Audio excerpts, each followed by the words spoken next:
Virasan, the heroic pose.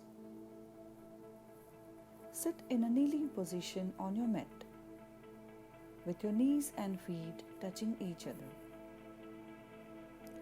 Now sit in Vajrasan.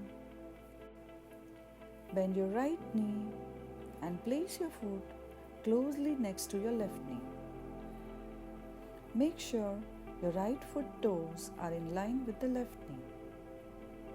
Balance the hip and upper body as you are now sitting on one foot.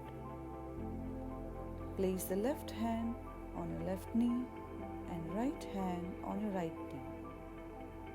Keep your head straight. Close your eyes and watch your breath.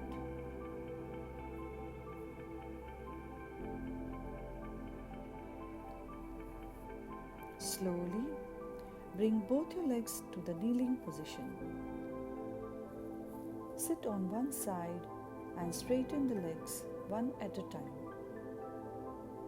Relax your legs and sit in Sukhasana.